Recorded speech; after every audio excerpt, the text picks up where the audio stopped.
दोस्तों नमस्कार। स्वागत है आप सभी का इसके एजुकेशन फैक्ट्री पर। दोस्तों आधुनिक भारत का इतिहास के वीडियो आगे कंटिन्यू करते हैं। दोस्तों आज हम लोग पढ़ने वाले हैं आंग्ल मराठा, प्रथम आंग्ल मराठा युद्ध।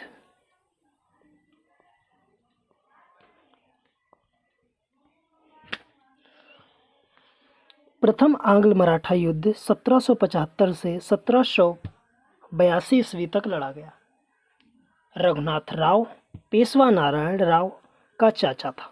रघुनाथ राव पेशवा नारायण राव का चाचा था। पेशवा नारायण राव की मृत्यु के पश्चात उत्तराधिकार के प्रश्न पर अंग्रेज और मराठा सरदारों में विवाद हो गया। अंग्रेजों को तेलंगाना में हार का सामना करना पड़ा था। अंग्रेजों को तेलगांव में हार का सामना करना पड़ा और वांडगांव के समझौते 1779 पर हस्ताक्षर करने पड़े, परंतु दोनों पक्षों में लड़ाई जारी रही और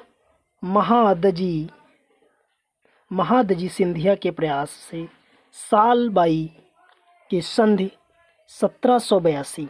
मोस्ट इम्पॉर्टेंट दोस्तों, पूछा जाएगा आपसे साल बाई की संधि कब हुई, तो 1782 से युद्ध समाप्त हुआ। किसी भी पक्ष की जीत नहीं हुई। द्वितीय आंग्ल मराठा युद्ध 1803 से 1806 तक लड़ा गया। 1798 में भारत के गवर्नर जनरल के रूप में वेलिजले का आगमन हुआ।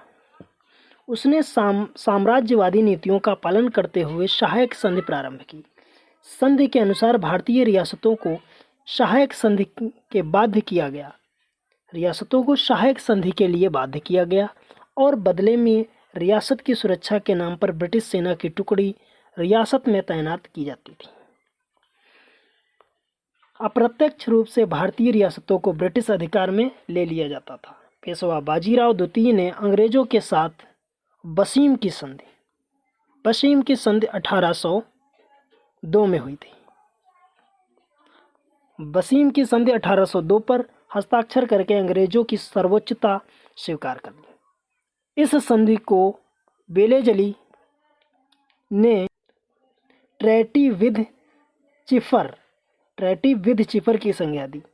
प्रमुख मराठा सरदारों ने पेशवा के निर्णय का विरोध किया। हालांकि बड़ौदा के मराठा सरदार गोविंदराव गायकवाड़ ने अंग्रेजों की मदद की।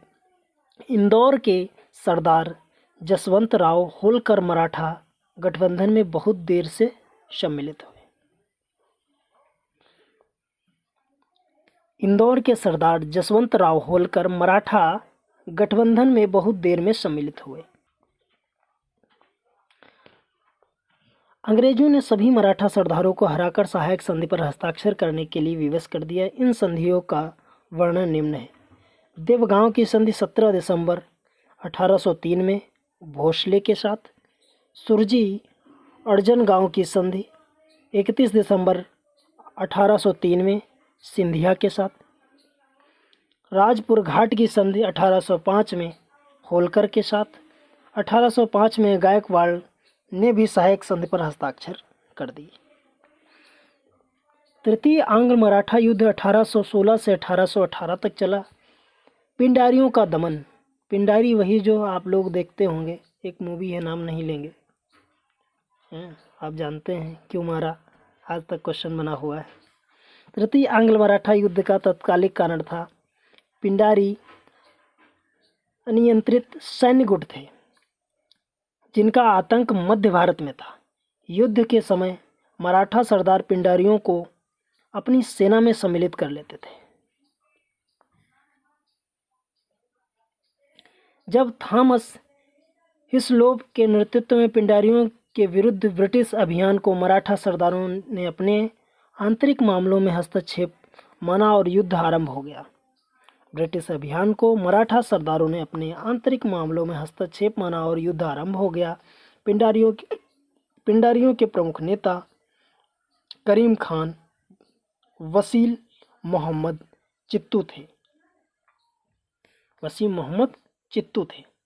नागपुर के अप्पा साहिब बाजीराव द्वितीय और सिंधिया ग्वालियर अंग्रेजों के साथ मैत्रीपूर्ण पूना समझौता 1817 किया।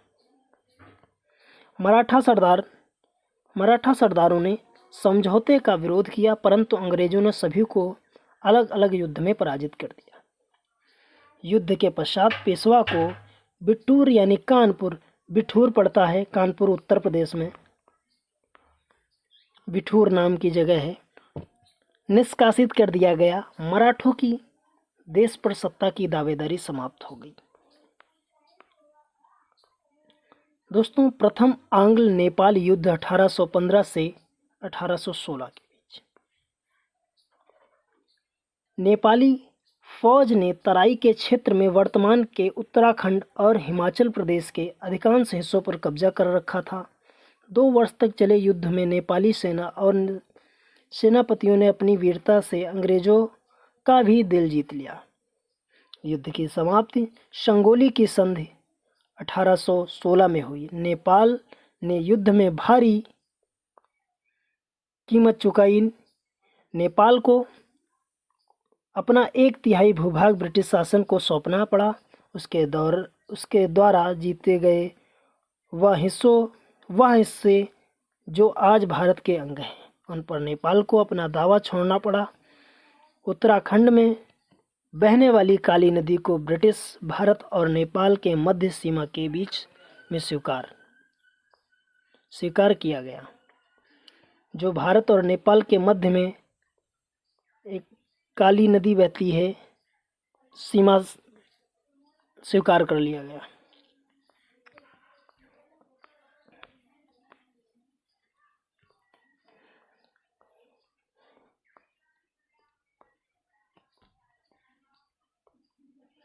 आंग्ल वर्मा युद्ध। प्रथम आंग्ल वर्मा युद्ध 1824 से 1826। वर्मा ने भारत की सीमा से सटे हुए अराकान क्षेत्र को विजित कर लिया। विस्तार की नीति अपनाते हुए वर्मा ने मणिपुर और चित्तागोंग बांग्लादेश पर हमला बोलकर उसे नष्ट कर दिया। अंग्रेजों ने वर्मा पर हमला कर दिया। यान डूब की संधि कितने 1826 से युद्ध समाप्त हुआ। ये सभी संधियां आप लोग याद रखिए। वर्मा ने भारतीय क्षेत्रों असम और मणिपुर से अपना दावा छोड़ दिया और वर्मा द्वारा जीते गए अराकान क्षेत्र पर ब्रिटिश प्रभुत्व स्थापित हो गया। द्वितीय आंग्ल वर्मा युद्ध 1852 से 1853।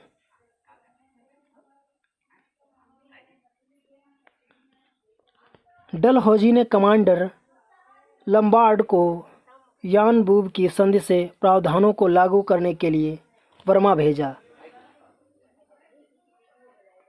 लंबार्ड ने रंगून पर घेरा डाल दिया और दक्षिण बर्मा या पेंगू का अंग्रेजों ने अधिग्रहण कर लिया। तृतीय आंग्ल वर्मा युद्ध 1885 से 1886। फ्रेंच और वर्मा के मध्य बढ़ती नजदीकियों से अंग्रेज सशक्ति के लिए अंग्रेजों ने वर्मा पर आक्रमण कर उत्तरी वर्मा को विजित कर लिया गया। इस तरह पूरे वर्मा पर ब्रिटिश भारत का शासन स्थापित हो गया। भारत सरकार अधिनियम 1935 द्वारा वर्मा को ब्रिटिश भारत से पृथक कर लिया गया। वर्ष 1948 में अंग्रेजों ने वर्मा को स्वतंत्र कर दिया। आंग्ल अफगान युद्ध 19वीं शताब्दी में ब्रिटिश साम्राज्य और रूसी साम्राज्य में मध्य एशिया से वर्चस्व को लेकर रणनीतिक प्रतिद्वंदिता का दौर आरंभ हो गया। इसे ग्रेट गेम का उपनाम दिया गया। इस क्रम में अफगानिस्तान पर प्रभाव स्थापित करने के लिए अंग्रेज और अफगानिस्तानियों के मध्य 3 युद्ध लड़े गए।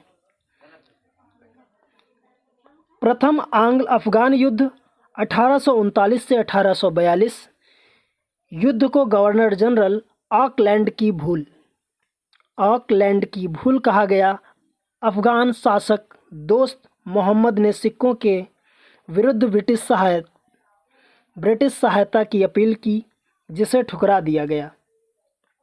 इसके बाद दोस्त मोहम्मद ने रूस से नज़दीकियां बढ़ानी शुरू कर दी।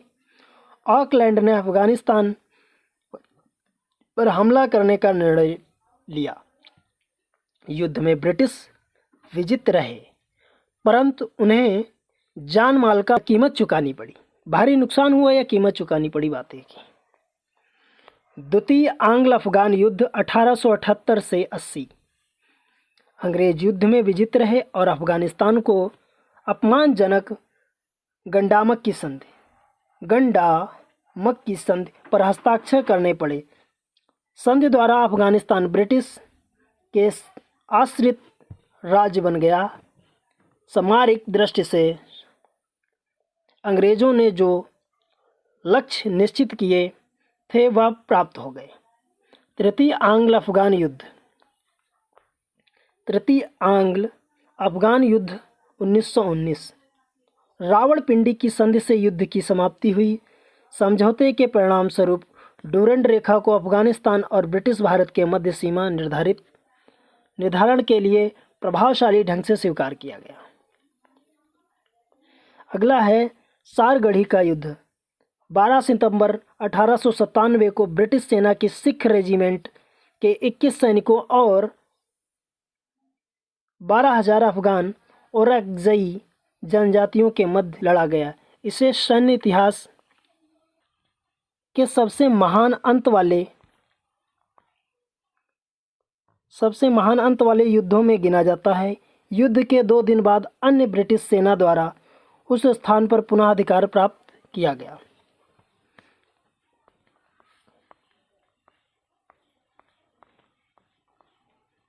दोस्तों, कुछ युद्ध और उनके क्षेत्र आप लोग देख लीजिए। क्षेत्र था कानपुर। नेतृत्व वास्तविक नाम नाना साहिब धोंधू पंथ। ब्रिटिश अधिकारी ह्यूम्स व्हीलर ने समर्पण किया। अजीमुल्ला खान नाना साहिब का सलाहकार था। नाना साहब का सेनापति तात्या टोपे था। कोलिन कॉम्पबेल ने पुनर्जीवित किया।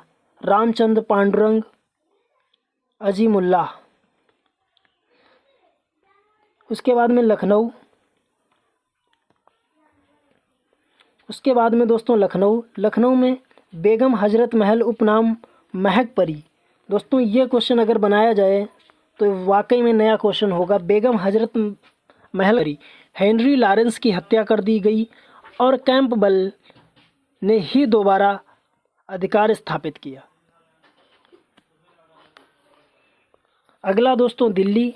हकीम एहसानुल्लाह बख्श खान, फिरोज शाह, विलियम हडसन ने बहादुर शाह के पुत्रों और पोते को गोली मारकर हत्या कर दी। जगदीशपुर बिहार स्थान है दोस्तों, जगदीशपुर बिहार का। वहाँ कुंवर सिंह और अमर सिंह मेजर आयर ये ब्रिटिश अधिकारी थे। अगला फैजाबाद। मौलवी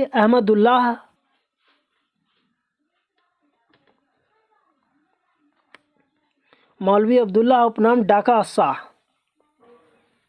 फैजाबाद मौलवी अहमदुल्लाह उपनाम डाका शाह। नक्कार शाह कहा गया क्योंकि इसके आगे ढोल और पीछे इसके समर्थक होते थे। अहमदुल्लाह ने ब्रिटिश के खिलाफ चिन्हट का युद्ध लड़ा।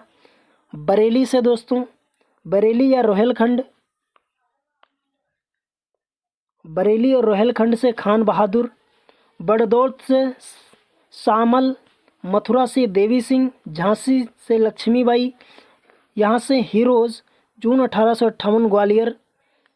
लक्ष्मीबाई की मृत्यु पर हीरोज का कथन था, विद्रोहियों में यहाँ सोई हुई महिला अकेली मर्द है। विद्रोहियों में यहाँ सोई हुई महिला अकेली मर्द है। ये किसने कहा था? हीरोज ने कहा था। असम के दीवान मणिरत्न दत्त। क्रांति क्रांति के विषय में लिखी गई पुस्तकें, लेखक, किताब और विचार। एस.एन. सेन 1857। स्वतंत्रता का संग्राम। स्वतंत्रता संग्राम का सरकारी इतिहासकार है। अशोक मेहता 1857। एक महान विद्रोह, राष्ट्रीय आंदोलन। वी.डी. सावरकर प्रथम स्वतंत्रता संग्राम इनकी विचार। मौलाना अबुल कलाम आज़ाद। दोस्तों, मौलाना अबुल कलाम आज़ाद का 1857 अंग्रेजी शासन से मुक्त होना उद्देश्य था। बेंजामिन डिज़रायली, राष्ट्रीय आंदोलन। आर.एस. मजूमदार, सिपाही विद्रोह। मजूमदार का कथन है, न तो यह प्रथम था और न ही यह स्वतंत्रता का विद्रोह था। अब दोस्तों आइए 1857 का विद्रोह। 1857 के गदर से पूर्व के प्रमुख सैन्य विद्रोह। 1806 में भारतीय सैनिकों का वेल्लोर, तमिलनाडु में विद्रोह। 1824 से 1847 पैदल सेना में विद्रोह। विद्रोह का आरंभ और कारण। 29 मार्च 1857 को बैरकपुर, पश्चिम बंगाल। मंगल पांडे 24वीं बंगाल नेटिव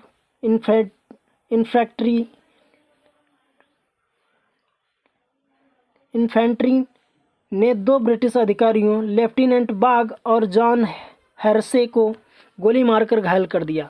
9 अप्रैल को मंगल पांडे को फांसी दे दी गई।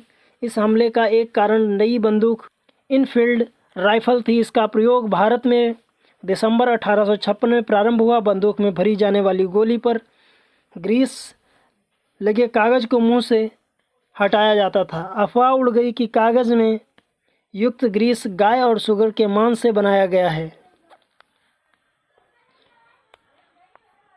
मेरठ में सर्वप्रथम एनफील्ड राइफल को भेजा गया। मई 1857 को मेरठ में तैनात 3य घुड़सवार रेजिमेंट में 85 सैनिकों का कोर्ट मार्शल कर दिया गया। 10 मई को मेरठ रेजिमेंट ने विद्रोह कर दिया। अंग्रेज अफसर जनरल हैविट विद्रोहियों का सामना करने में असफल रहा। मेरठ पर विद्रोहियों का कब्जा हो गया। विद्रोहियों ने दिल्ली कूच कर बहादुर शाह जफर को विद्रोह का नेतृत्व सौंप दिया और उसे शहंशाह-ए-हिंदुस्तान की उपाधि धारण की। उसने शहंशाह-ए-हिंदुस्तान की उपाधि धारण की। विद्रोह का चिन्ह कलम और रोटी था। दोस्तों पूछा जाएगा 1857 की क्रांति जो हुई थी उसमें जो विद्रोह हुआ था उसका चिन्ह क्या था? कलम और रोटी। विद्रोह के कारण ब्रिटिश नीति से कृषि अर्थव्यवस्था वैसी ही बुरी तरह प्रभावित हो चुकी थी और रही सही कसर डलहौजी की हड़प नीति ने पूरी कर दी। चूँकि सैनिक वास्तव में वर्दीधारी किसान ही थे और कृषिगत आय वेतन के साथ साथ सिपाहियों की जीविका के लिए महत्वपूर्ण थी। अवध के अधिग्रहण के बाद स्थानीय सिपाहियों को यहाँ पर तैनाती के दौरान मिलने वाला भत्ता समाप्त कर दिया गया। अधिग्रहण से पूर्व अवध चूँकि ब्रिटिश साम्राज्य का प्रत्यक्ष अंग नहीं था, इसलिए सैनिकों को यहाँ पर तैनाती के दौरान अतिरिक्त आर्थिक भत्ता करना होता था। भारतीय सिपाहियों को पदोन्नति के अवसर प्राप्त नहीं थे और ब्रिटिश सिपाही को वरीयता दी जाती थी। रहन सहन एवं व्यवहार में सैनिकों के साथ भेदभाव बढ़ता जाता था। भारतीय सिपाहियों की धार्मिक मान्यता का सम्मान नहीं किया जाता था और सेना में भी पादरी ईसाई धर्म के पादरी हैं, वो लोग प्रचार प्रसार के लिए आते रहते थे। विद्रोह का प्रसार मार्च 1858 में लखनऊ, अप्रैल 1858 में झांसी, दिसंबर 1858 में विद्रोह का प्रसार हुआ। जनरल नील, मेजर जनरल हैवलॉक और सर हेनरी लॉरेंस ने लखनऊ में अपना अधिकार खोया। जनरल जॉन निकलसन की दिल्ली पर अधिकार करते समय मृत्यु हो गई। उत्तर भारत के राज्यों पंजाब को छोड़कर उत्तर भारत के राज्यों में क्रांति का प्रभाव सर्वाधिक रहा। नर्मदा नदी के दक्षिण में प्रसार बहुत कम रहा, परंतु तमिलनाडु और ख़ास तौर से चेन्नई में इस आंदोलन का प्रभाव अवश्य पड़ा। राजस्थान में अजमेर, नीमच, कौवा विद्रोह के केंद्र रहे, परंतु जयपुर और चित्तौड़ अछूते रहे। विद्रोह की असफलता के कारण विद्रोह के दौरान मध्य वर्ग और शिक्षित वर्ग की तटस्थता, गदर की विफलता का यह एक प्रमुख कारण बना। जन सहयोग का अभाव था। यद्यपि आंदोलन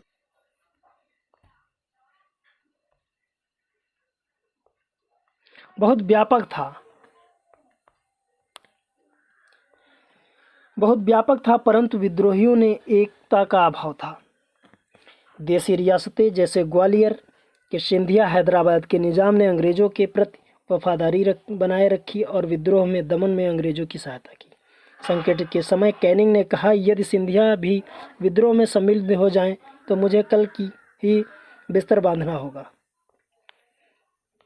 विद्रोह के पश्चात किए गए अहम बदलाव। ब्रिटिश संसद में 1858 में एक नया कानून पारित किया गया और ईस्ट इंडिया कंपनी के सारे अधिकार ब्रिटिश साम्राज्य के हाथ में सौंप दिए गए। नंबर 2, देश के सभी शासकों को भरोसा दिया गया कि भविष्य में कभी भी उनके भू क्षेत्र पर कब्जा नहीं किया जाएगा।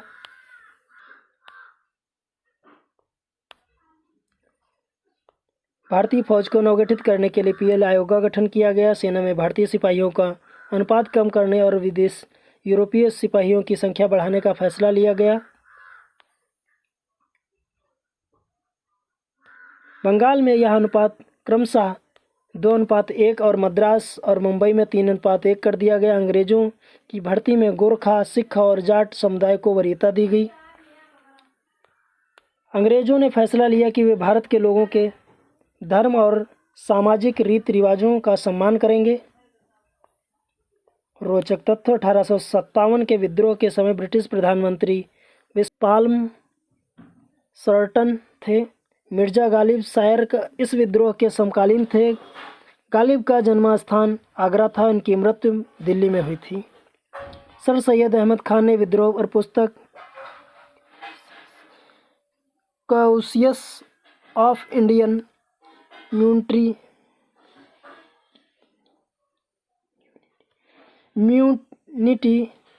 लिखी है। 1857 के गदर के कारणों पर लिखने वाला यह प्रथम भारतीय थे। तात्या टोपे को उनके मित्र मान सिंह की गद्दारी के कारण अंग्रेजों ने गिरफ्तार कर फांसी की सजा दे दी। विद्रोह समाप्त होने के पश्चात नाना साहेब और लखनऊ की बेगम हजरत महल नेपाल चले गए। आज के लिए बस इतना ही। Thank you class.